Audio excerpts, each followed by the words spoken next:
Hello, we are live. Good morning, Texas and Louisiana, joining us on your TV sets with Smart Money Culture TV network, as well as joining around the world. Good morning and good day on LinkedIn, X, YouTube, and the works.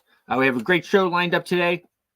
We will have a presidential appointee, Mr. Kyle Hauptman. He'll be joining near the end of the show, talking about some of the important things that we do here in Washington, D.C., that he does, having to do with your money, your money.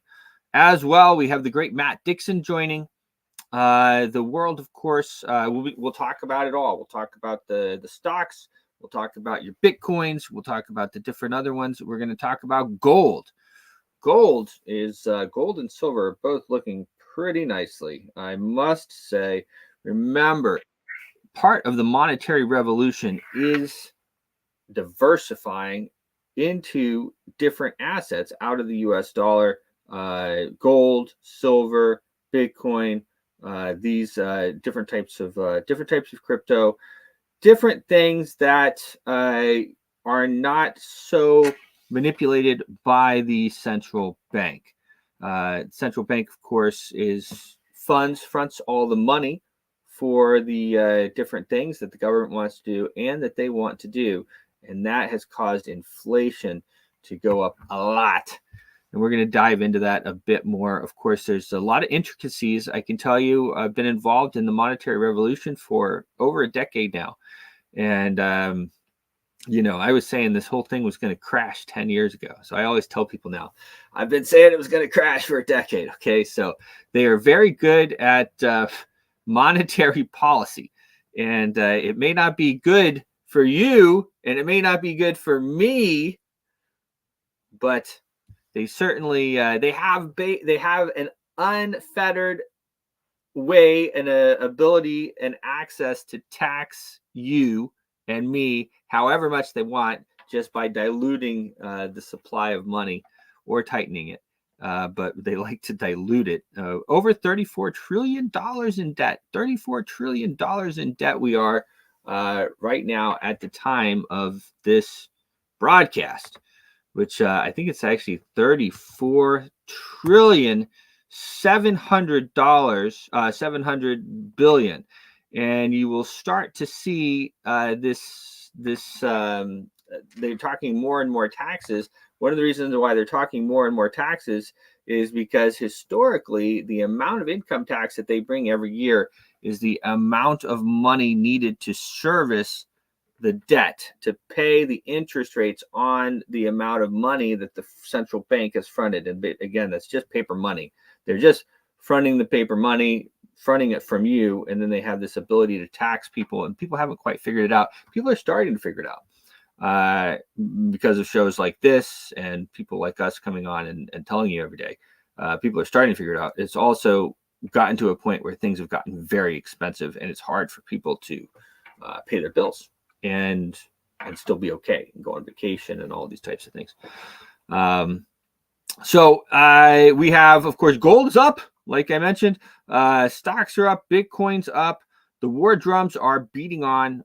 We have, there was a missile or Android, not an Android, a drone that struck a bus and a car inside Russia over the last 24 hours. I think it killed like 6 people. You have missiles and flying back and forth and bombs flying back and forth over there in the Middle East. Nobody really wants these wars to end. I mean, I'll tell you, that's one thing that is very, very clear. Besides you and me, and really, I guess, normal people don't really want these wars to end.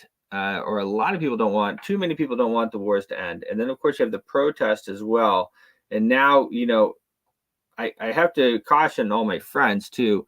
Oh, Soros is paying for this. Soros. Oh, Soros.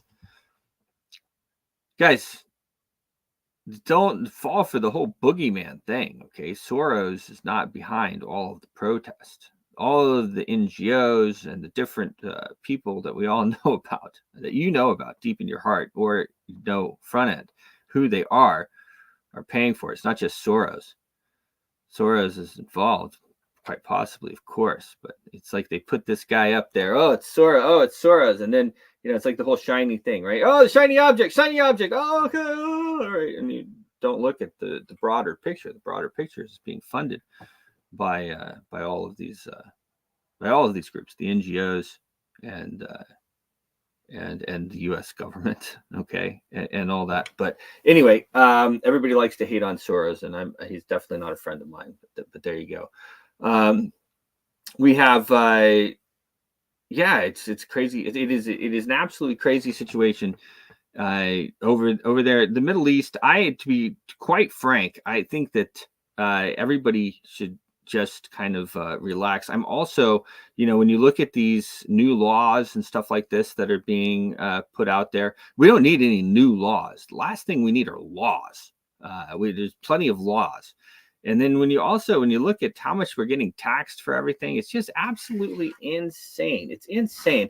Someone ran some numbers by me over the week, or I saw them or something. And if you make $100, okay, if you make $100, and let's talk about the kids, right? Let's talk about the kids, I guess. You make $100, you pay 33% of it in tax, right? So now you have $67, right? Then you go and you fill up your car for $67, which is a very real number, and 48% of that is taxed. So on your $100, you literally had like $30 that you kept yourself, and the rest of it was tax. So we're in a situation right now where we're being taxed, because that's just the front end tax. That's not even the dilution tax that we're all feeling, that the tax of inflation. So right now we're all really, really being taxed a lot. And I don't know what's going to get us to the point where we're going to say, okay, is enough is enough. But certainly that is crazy numbers. These are crazy numbers. And then Biden is floating raising the capital gains tax to like 45%, 44.5%, or something crazy like that. Guys, you're going to see everybody just leave. And, speaking of that, look at Roger Ver. Unbelievable. Roger Ver, this guy renounced his citizenship in 2014. He paid $375,000 in exit tax. Okay, 2014, he renounced his citizenship. And just to make sure I had that right. I was involved in Bitcoin and everything back then. Bitcoin was very cheap at the time. Okay, so he paid his tax and he left. And they just picked him up in Spain for a transaction saying that he owed taxes on from 2017. Now, Veer's, I've known Roger for years. We're friendly. But, he can be a little rough around the edges, for sure. It makes people mad at him. He's good at that. But what in the world is going on here? You know what I mean? They say he owes $50 million in tax on that transaction when he wasn't even a citizen. Look at Kim.com. And actually, he was hanging out with Kim.com recently. I don't know if that had something to do with it. Kim.com. Guy never even came here. He never even came to the United States. Never had any business here. And we took everything from him. The United States, took all his money, took his companies and everything. So anyway, we got big problems here. We got big situations that we're going to have to handle. We're going to have to take care of. I think that don't get caught up in this like color revolution. Like right now, the big move right now is they want everybody divided, right? This one hates this, that one hates this one hates this, that one, you know what I mean? They want everybody divided. And you're much easier to control. If you're divided, you're much easier to control. And that's what they do. It's very simple. And it's the same thing, all of the stuff that's being used right now, the stuff that the CIA used in different countries over the last decades. And now it's being used on you. It's being used on you, and it's being used on me. and it's to break apart break us apart so we're easier to control. And I get it. You don't want some people here. You don't want these guys that are protesting in your country. You don't want the Palestinians in your country. I get it. Okay. But you guys got to stop being reactionary. I talked about it a bit last week, because I was telling you all months ago that if we support this war in Gaza, that they're going to bring the Palestinians here. And nobody wanted to hear it. And everybody said, I actually called me names. Many people called me names, kicked me out of groups, told me I was a bad guy. It was very, very clear what was going to happen. It was planned from the very beginning.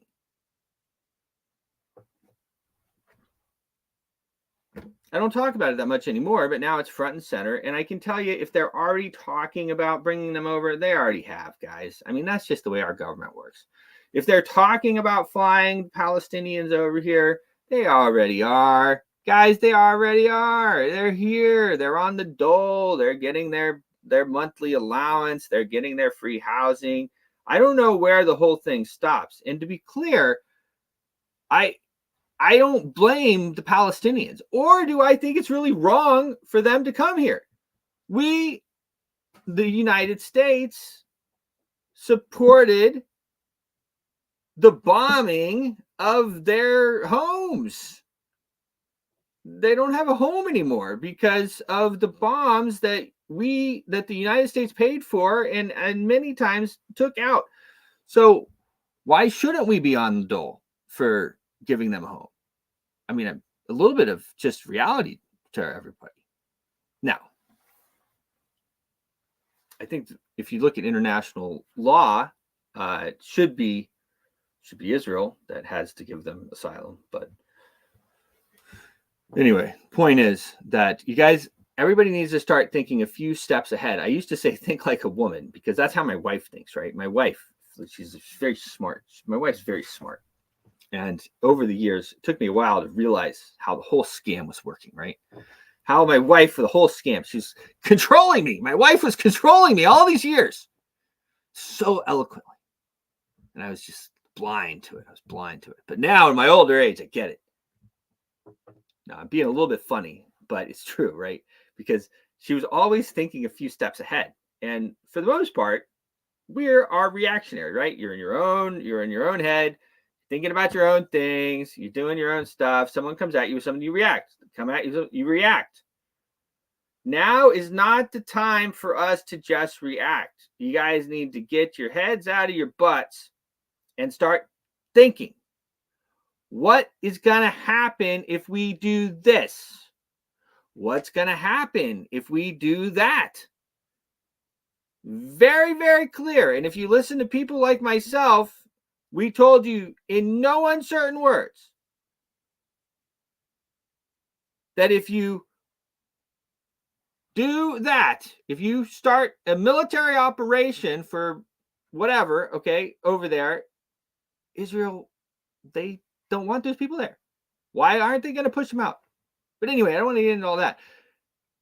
Those people are going to come here and they're going to claim asylum, and they're going to be flown in here by the same NGOs and the government organizations that are working against you and keeping your border open.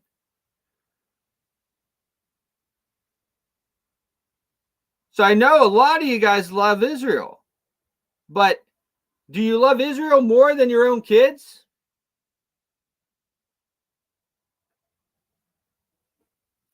Should it be okay for Israel to remove the Palestinians and put them in your hometown? And again, I got nothing against the Palestinians at all, to be honest with you. I think there's a lot of Palestinian Christians that have been persecuted, but they were allowed to live there. And anyway, I don't want to get into it that much more. That's enough. I've already said more than I wanted to. But what I want you guys to do is stop thinking reactionary. Start thinking ahead. What's going to happen? What's going to happen if we do this? If we back Ukraine, what's going to happen? If I don't buy Bitcoin, what's going to happen? If I don't start participating in the monetary revolution, what's going to happen?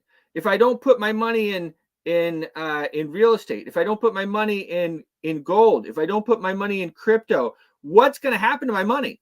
If you had $100,000 50 years ago, it's hardly worth anything right now. But if you put $100,000 in gold 50 years ago, you did really well. The future of our kids is directly influenced by the decisions that we make today. And we need to start making better decisions. And it's not easy. Trust me, it's not easy. I'm here in Washington. I know how it is. We had a wonderful event at the GBA. We interviewed some great guys. We're going to have them on earlier. Let's bring on Matt Dixon, the great Matt Dixon. Let's talk about the markets. Sir Matt, how are you? Morning, Bruce. I've always said, and I'll say it again, Bruce for president. What wise words. Thank you, sir. One day, maybe. One day. Maybe not, actually. Maybe Bruce's wife for president.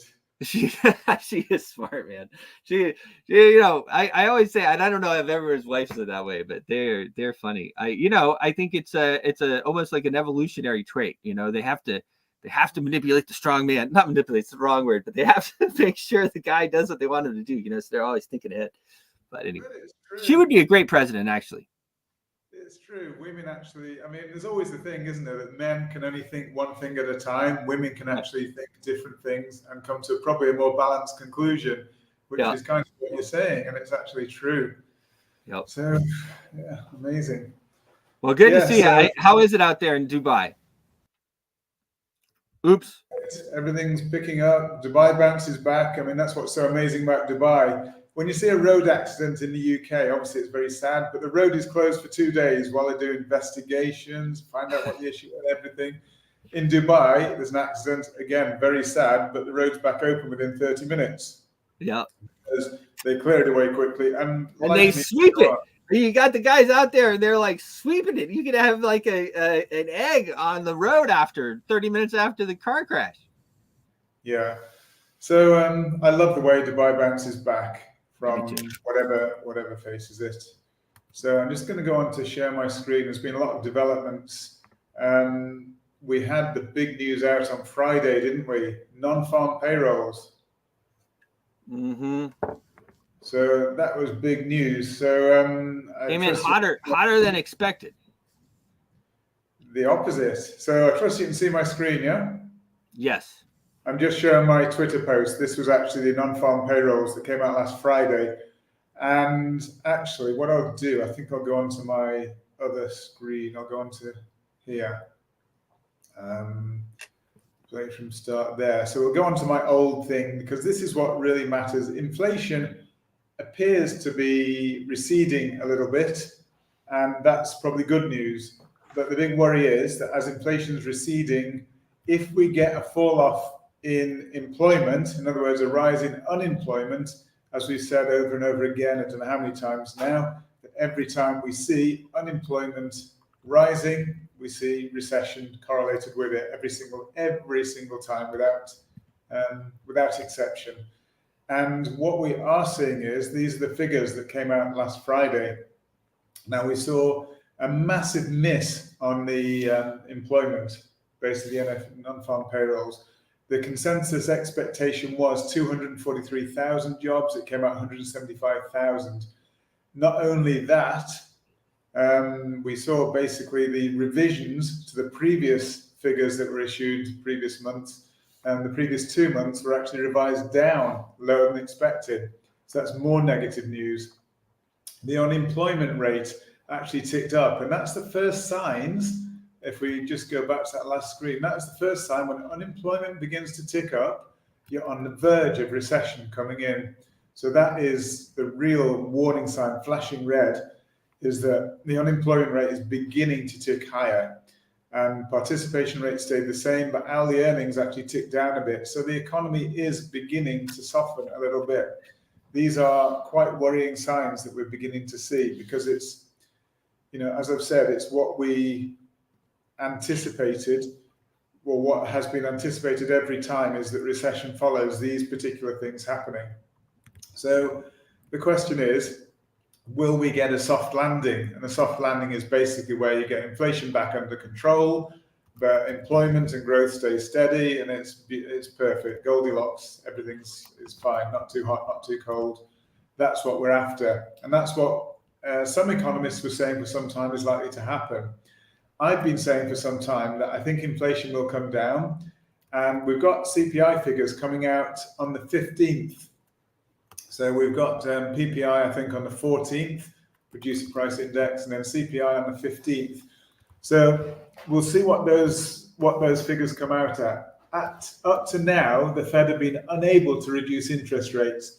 They initially said they were going to reduce them 5 times this year. Now they're down to 3 times this year. And a lot of commentators, powerful commentators, have said they don't believe the Fed is going to be able to lower interest rates at all this year. I believe they will get their 3 interest rate reductions in, because I think, well, we'll see starting next 15th of May, CPI figures, if they come out a little bit softer. And I think we will begin to see them softer. And we'll look at some of the things in a moment that will drive it to go softer. But these are the figures. We're beginning to see NFP data, non-farm payroll data, beginning to soften a little bit, and unemployment rate picking up a little bit. So we'll go on to the charts of the day. So first of all, the thing is about inflation is that it has an immediate knock-on effect, really, on the value of the dollar. I mean, all these things together, inflation, growth, employment, they all affect the US dollar. And the US dollar recently has fallen off quite sharply, and that has spawned the recent little rally that we've seen.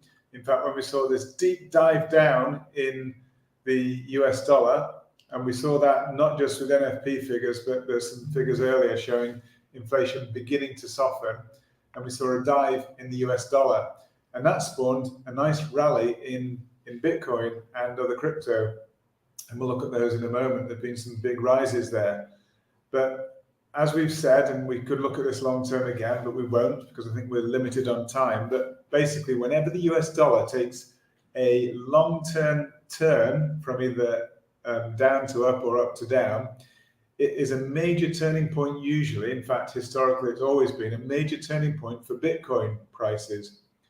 And so if we have seen the top in the US dollar here, and the US dollar is on the beginning of a decline, and if this is a completed ABC higher, then we can decline much lower, that is going to be quite positive for Bitcoin and risk assets moving forward.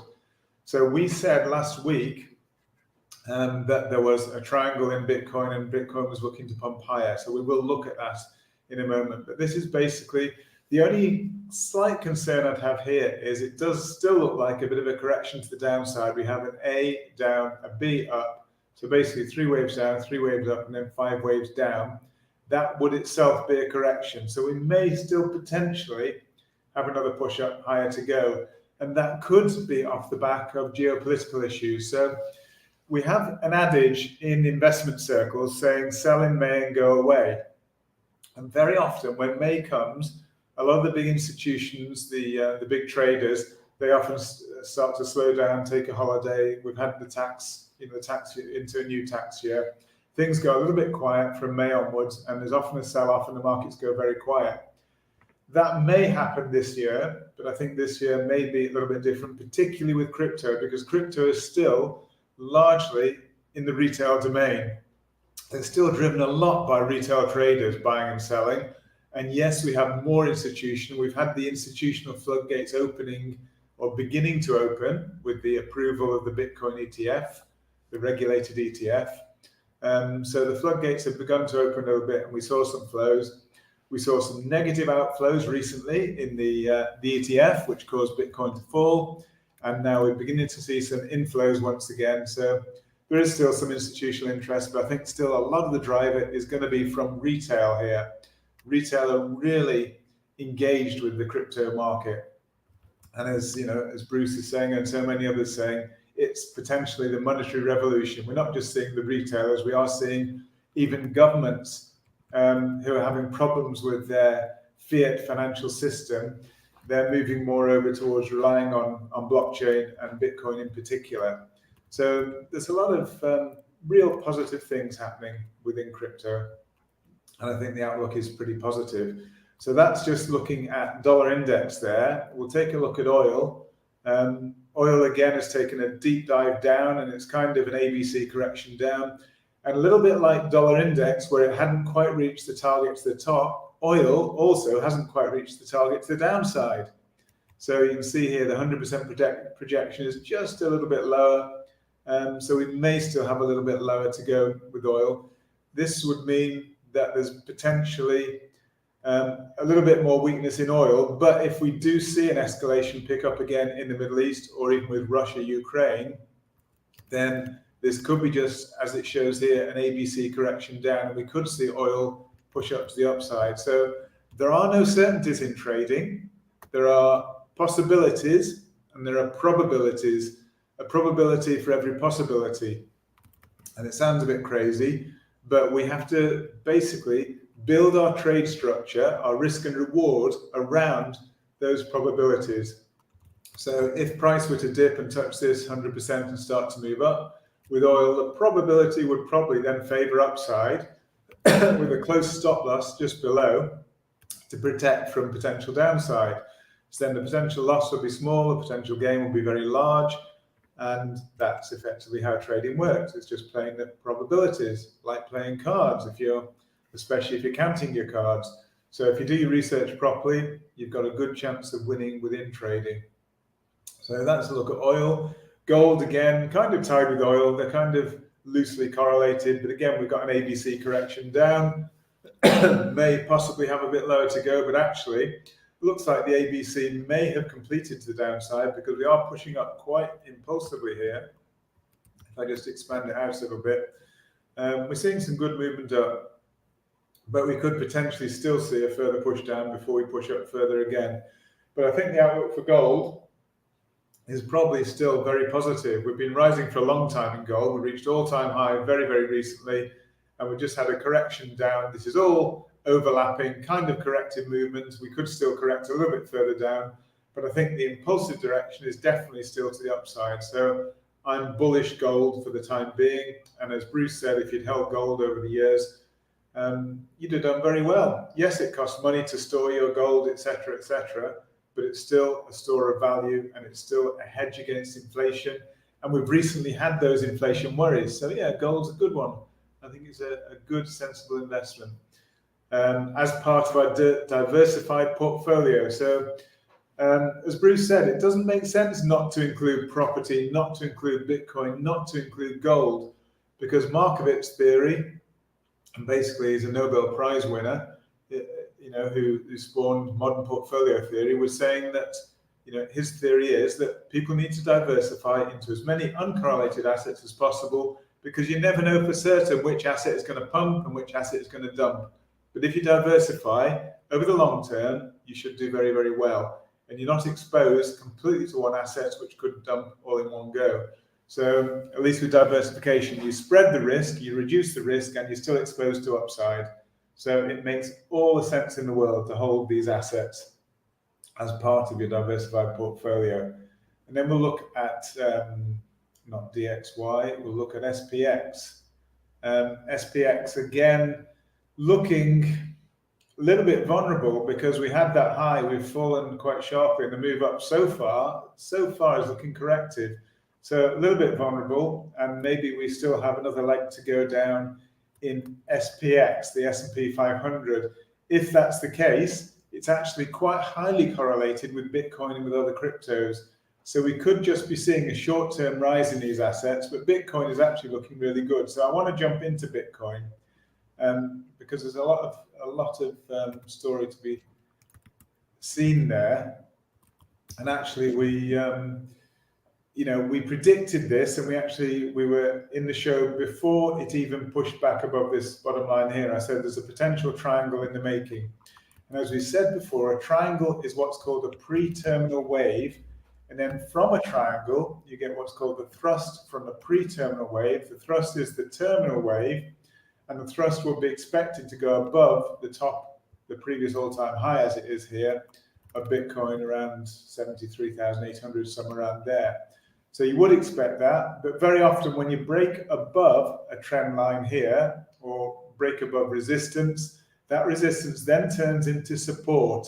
So then the price often comes down to retest what is now support before it then takes off more to the upside. So I think Bitcoin might actually lead the way with risk assets. And I actually think it's completely conceivable that we could see an all-time high on Bitcoin without seeing an all-time high on even the S&P, for example. We could see higher in the S&P before it turns down, but I think that Bitcoin is one of the most positive assets at the moment, and it's recovered very, very substantially from the recent sell-off we had from 73 down to 56,000. So quite a substantial sell-off, but it's already recovered more than half of that in just the last couple of days. And that recovery was almost solely down to these weak non-farm payrolls, basically saying the US economy is softening, which means that the Fed will be more likely to lower interest rates going forward. If they lower interest rates, there's more money to spend, there's less expenditure to cover obligations, debt interest, etc. And also it will help eventually bail the US out of its severe debt problem, because at the moment they have to pay and they have to roll over a lot of this debt, and they're paying a massive cost in interest on these loans. And so if interest rates lower and lower, if they're able to lower interest rates, which they cannot do whilst inflation's elevated, but if inflation is falling, at the moment it is falling, then if interest rates are able to be reduced, then the debt burden is less. The actual interest rate burden to repay those debts, the interest on the debt is reduced, and it helps the US a lot. So the US want to keep the economy strong, and they want inflation. That's kind of a soft landing. I think they're unlikely to achieve a soft landing. I think we are going to see either inflation will reduce, but the problem is growth will reduce also, and unemployment will rise, and that's the precursor to recession. And so we'll see then lower and lower interest rates, and actually probably money printing again in the future to bail themselves out. And as Bruce said, even if it's not money printing, they're actually devising new monetary policies, really sort of extreme, they dream up new monetary policies to get out of this situation, but it can't be done forever. And so there is potentially a price to pay and potentially an issue. So we're seeing Bitcoin actually here just pushing down quite sharply from that little push up. So we may have had a first wave higher there, 1, 2, 3, 4, 5, and then pushing down. I said we may well retest this line here, this diagonal line here, which was overhead resistance. Now it's underlying support. So we may well retest that before we push up again. So if that's a wave 1, we test down maybe in a wave 2. And if that's the case, we could expect a strong wave 3 to the upside. Wave 3 is nearly always the extended, powerful wave in Elliott wave terms. So I'm hoping that we do see that slight push down and a real rebound, strong rebound to the upside. That's what I'm really hoping for with Bitcoin. And we've seen the same sort of movement amongst the other assets, but they're moving pretty much in tandem with Bitcoin. So even Litecoin here, we've seen, again, it looks a bit corrective to the upside. I think that we may see a bit further push down before we get another push up, like Bitcoin.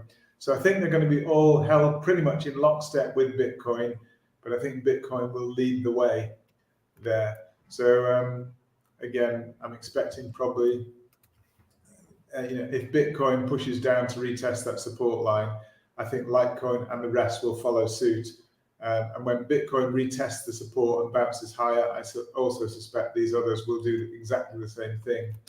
And we've seen, quite a nice little bounce. Same sort of chart pattern as you can see. Very, very similar chart pattern here with XRP. And again, like Bitcoin, just pushing down a little bit. So they're kind of really held very tightly in lockstep together. Solana also, we see it sort of really good push higher in Solana. This is an area we'd like to break through on Solana to start to see more upside. But again, like Bitcoin, again, we pushed strongly higher. I mean, we pushed all the way up to 157, and the low just a few days ago was down at 118 and we pushed to 157. So massive push up there. I mean, 25% plus, I'm guessing. Big moves, almost leading the way, but I'm sure you're going to get to it. The doggy coin leading the way. I think almost 20% over the last few days. Well, doggy has been amazing, as you say. I mean, similar actually in percentage terms. We got down to similar, about 12. very similar. So we're actually 30% up even now, even though doggy has fallen to 16 because it peaked. It peaked, 16, 17. So right now it's 16. It went down to 12, didn't it? I think. Yeah. 30%, 33% higher, even now, over 33% higher than it was just a few days ago. So doggy is one of those highly volatile ones. And we've always said that these memes are like the crypto on steroids. So you don't even need to leverage them. I mean, just imagine, just in a couple of days, you've seen 33% rise on doggy. So if you can pick the bottoms nicely and catch these rises, potentially there's a lot of money to be made without risking leverage at all. Yep. So if you're bought into Doge, without leverage, you can effectively just hold it. And if it goes lower, you just have to hold it and hold on to your losses until it comes back to positive territory. But the movement down at the moment appears to be corrected down. So I still think that we've probably got a lot higher to go on doggy here.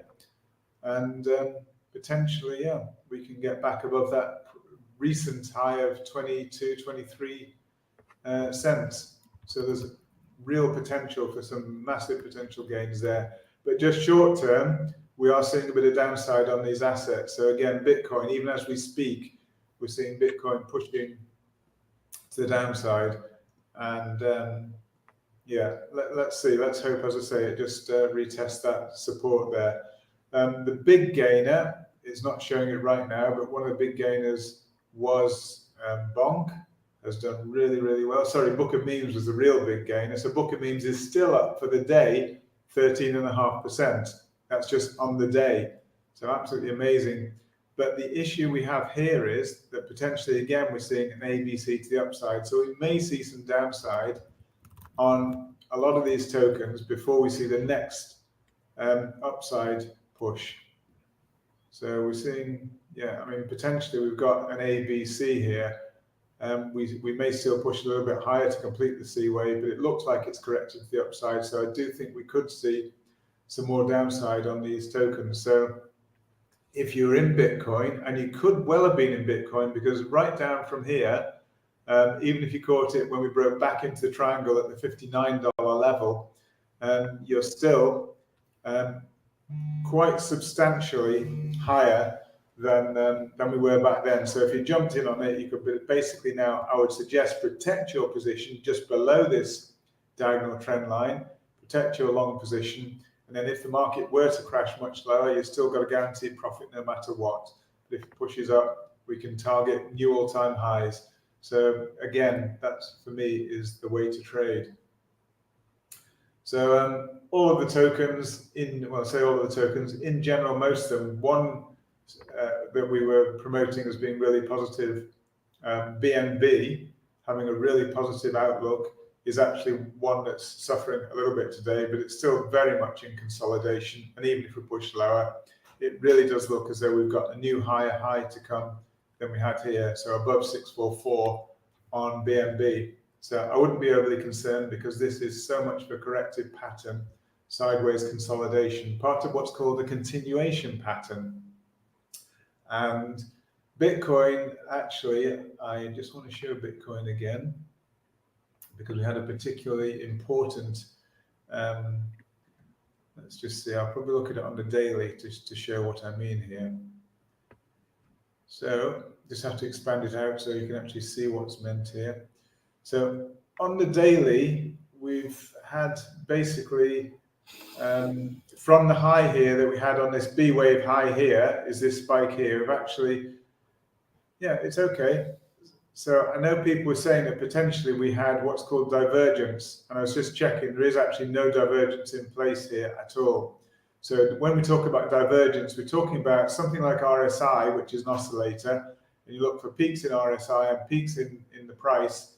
And if they're in the same sort of direction, so we've got a downward slope on the peak in price, but we also have slight downward slope on the peaks in RSI. So that means there's no divergence here. So there's no divergence signal at this stage to tell us that Bitcoin price is going either up or down. And even if we look longer term, the slope is downward on RSI and it's also downward on price. So again, no divergence signal. But at the moment, if this candle finishes, this is a daily candle, so it's important to watch what happens with the prices today. Maybe this is just an early sell-off. It's early hours in America right now. So maybe America will cause a rebound, who knows? But maybe it's caused by this threat of escalation again in the Middle East. So we've got Israel are actually warning people to evacuate Rafah right now, aren't they? And saying there's going to be some action there in Rafah. So if that's the case, again, it could be negative. Maybe that's what's causing this price to push down at the moment. I don't know. And again, Russia are making, they're giving all sorts of warning signs out. They've even threatened the UK, saying there's going to be nuclear retaliation if UK were to continue to provide arms, I think, for Ukraine. I mean, certainly they've said there'll be nuclear retaliation if the West puts feet or boots on the ground, as they call it, in Ukraine to effectively fight with Ukraine. Then they say there would be nuclear retaliation. And I don't doubt it, because if you back a wild animal into a corner, back a bear into a corner, whatever, they're going to come out fighting. And we are continuing to see Bitcoin still pushing down. This candle is actually becoming a little bit negative now. We've started to see, that big wick to the upside, which is basically means price tested higher. It's actually failed to move now higher. And what we did, we got very, very close to we can see the moving averages here. So we've got basically the 50, the 100, and the 200. So we broke above the 100 moving average, which was quite a positive sign. We stayed well above the 200 moving average.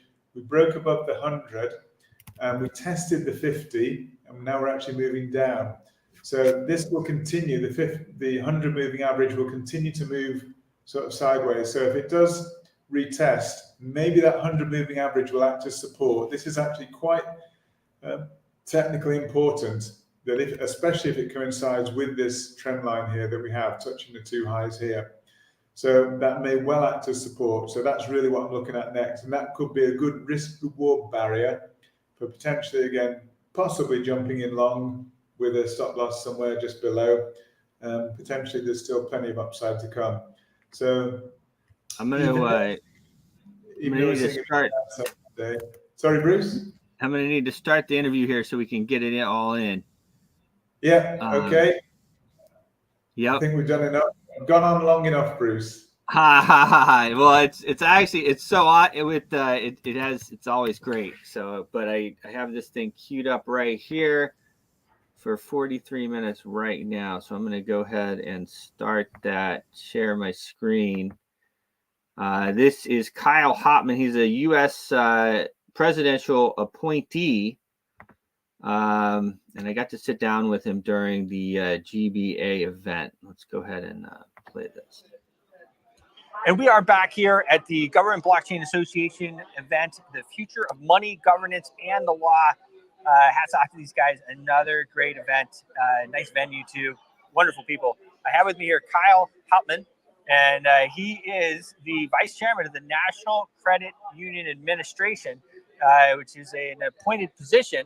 I know how those can be. I'm a local here, so it's a lot of fun, I'm sure, and you're doing a lot of important stuff. So if you don't mind, tell us a little bit about what you're doing and what brought you here to this event. Yeah, I'm interested in this space in general, digital assets, and as part of my job, I see it as I don't want to see credit unions slowly go the way of Blockbuster Video because their regulator wouldn't let them compete.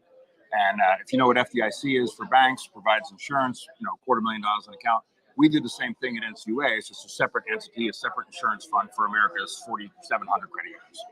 Well, it is pretty interesting. It's something that what did we have? We had 3 banks fail last year, right? Yep. 3 or 5, or whatever it was. And that really took a hit, I feel like, out of FDIC. It took about 10% of their fund. Right? Yeah. They have ballpark $200 billion. And this was 20-something billion gone from it. I'm certainly not here to knock the FDIC and say I would have done it any better. Yeah. That happened partly because Silicon Valley Bank had giant business accounts. Okay. Like credit unions generally don't. Who has $500 million in checking? Well, yeah, that's what we were talking about off screen, right? Yeah. So, like Roku, the streaming app. Yeah. You know, it had 487 million. Is the one I remember. So, in one account, and you're insured for $250,000. So 486.75 million was not insured. Wow. And they had a lot of situations like that, kind of unique. But yeah, that was a trying time. That was a trying time. Now you're here in Washington, obviously working on the Hill, talking with these people that are here. Now, a lot of this stuff can be backed legislatively. And even there was something that sunsetted over the last few months, if I understand correctly, some type of legislation. Is that correct? Can you talk a little bit about legislation that? sunsets all the time. But what are you referring to? Some part that bails out the banks if they get into this, so they don't have to dip into the FDIC fund or your fund. So when it comes to share insurance, most financial regulation in America was developed from disasters, right or wrong. Okay. The Great Depression created deposit insurance. It's why banks have to be open the Friday after Thanksgiving, because you can never be closed more than 3 days in a row. That's an American thing. Okay. Because the bank back then will close and you just never see them again.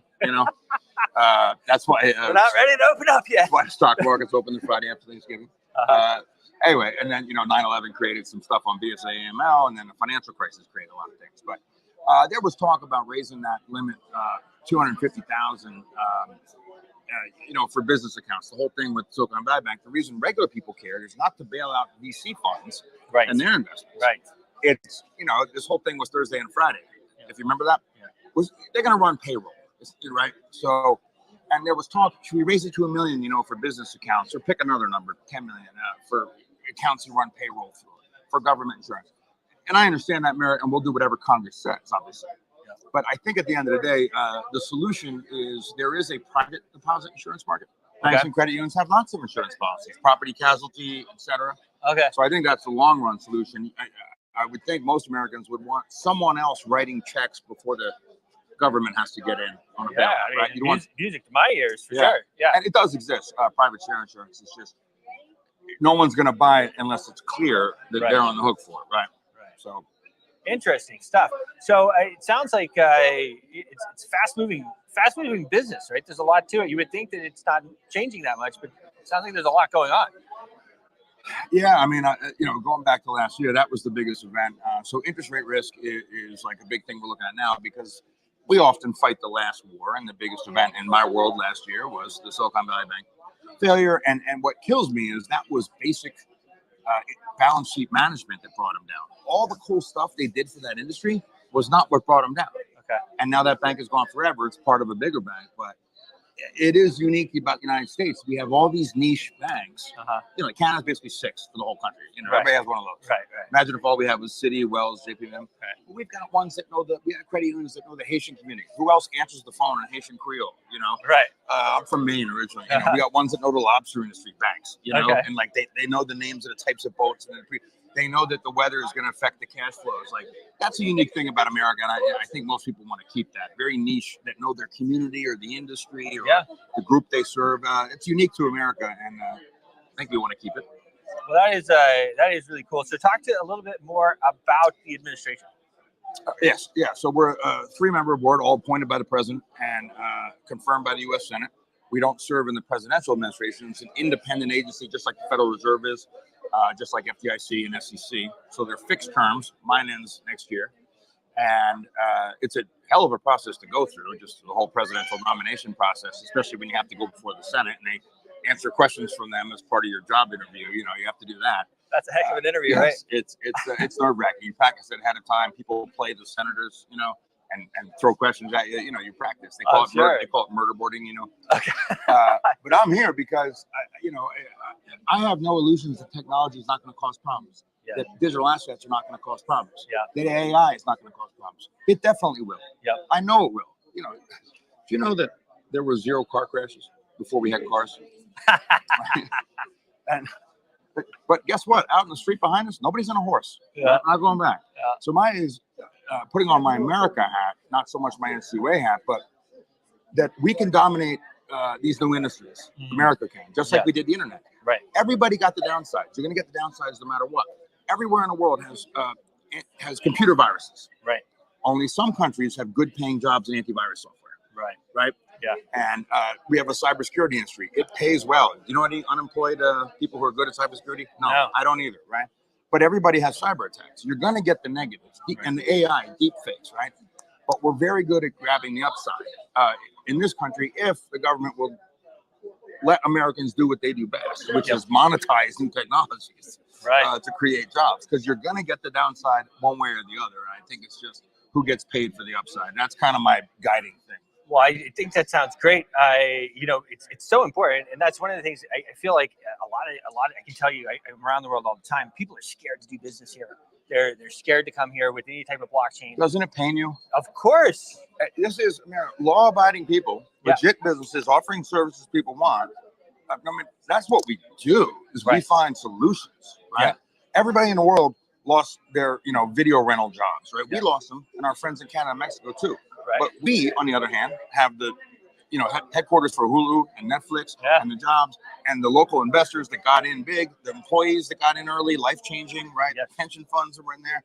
You're going to get the negative and the positive, and it kills me to see. I'd rather not invest in America. I'd rather not found my company in America. Right. I'm less likely to find a job in America. It's just not how we were raised. Yeah. Nobody in Miami gets in a raft to get to Cuba. Right. Right. We were always a place people want to go to. Right.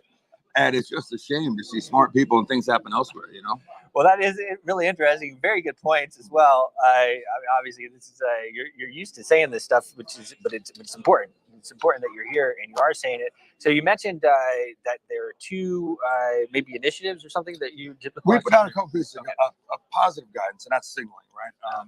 One of them, and I'll be bipartisan here. I'm a Republican nominee, but was just sort of broad principles around blockchain, modeled after what I think is one of the best things that's happened since I've been alive in economic policy. 1997, Clinton-Gore administration. Bill Clinton was in the White House, Democrat, and they put out 5 principles for this new thing called the internet. It's bizarre to read it right now, but number 1, the private sector shall lead. And that was a signal. They posted on whitehouse.gov, which had only existed for 2 years at that point. And it was a signal from upon high that we're going to see how this thing plays out. And, maybe update some laws because bad guys will always use the new thing for a scam. But, fraud's already illegal. Internet's a new way to do it. Anyway, we put out broad principles. And there is more experimentation on the credit union side and the bank side. And I've made it a priority and had, internally in our 3-member board, the deal making, Right. I'm very proud of it. The other financial regulators, right or wrong, obviously I think it's the wrong path, but the other financial regulators have been anywhere from hostile to neutral on digital assets in general. And I think they might have gotten a little confused by the bad stuff with crypto, with a capital of a C, rather than the use of it. Right. Stable coins to pay for things and blockchain-based identification. Yes. Isn't it a shame to say, I wish I wasn't, No, it's crazy. And I saw it. I'm better off I was outside America. No, only bad guys should say that. Listen, I did a lot of work over the years outside of America for just those reasons. There's not that there wasn't a lot of guidance. There wasn't a lot of guidance. So speaking, and I know they're ringing the bell. I know he's going to be on stage here in a minute. We had Michael Saylor just came out with his new identity. You mentioned identity. I don't know if you saw it this week. He's had an identity product that he's launching on Bitcoin. It's neat. I mean, not only I don't know that product, but credit unions are using it, to know the basics of KYC, know your customer, right? Who is paying who, etc. And onboarding of a new member, that's what credit unions call customers, members, is much faster. Yep. Fraud reduction, which as an insurer we care about a lot. 4 of the 7 credit unions we had to take over last year because of fraud. Yep. Fraud reduction and useful. And also, I think, our whole ID system, even in this country, is a little odd. The guy at the liquor store doesn't need to know your address. Right. Are you of legal drinking age or not? Right. Right. This is like identity A1A. This is what we've been talking about. You should give the information you need. Are you of drinking age or whatever? I pass. That's all you need to know. And in return, I'm giving my license to operate an automobile in the District of Columbia. Right. That's what gets me on an airplane. Right. So if that expired, I'm still Kyle Houtman. Right. I can't drive a car. Right. But I can go on a plane. It's a little clunky, isn't it? It is. So very neat stuff. And I'm hoping that the U.S. government finally understands that whatever they think about crypto, it's a separate topic. But there was a difference between buying an internet stock, and then your company having email and having a website and using things. Right. There's a difference. And so the future is bright, and my only concern, I'm trying to do my little part, is to make sure America does what it does best and captures the most upside from disruptive things. Well, it's a big part, Kyle. I You bet. appreciate you coming on. Absolutely. Glad to be here. We'll see you soon. There he is, the great Kyle Hauptman. Really great guy. It was a pleasure doing it. Hats off to our friends at the Government Blockchain Association, the GBA, for throwing such a wonderful event with such a high caliber of people. High caliber of people, wonderful people. Hats off Gerard Daché, Kathy Daché, and the entire GBA team. Guys, signing off. See you in a few hours. Your voice is powerful. When combined with social engagement, it's a force for change. Decentralized media paired with free speech is the catalyst for an empowered world and a unified, invaluable ecosystem. Join Global Boost, become a champion of free speech, and help to reshape the future of media.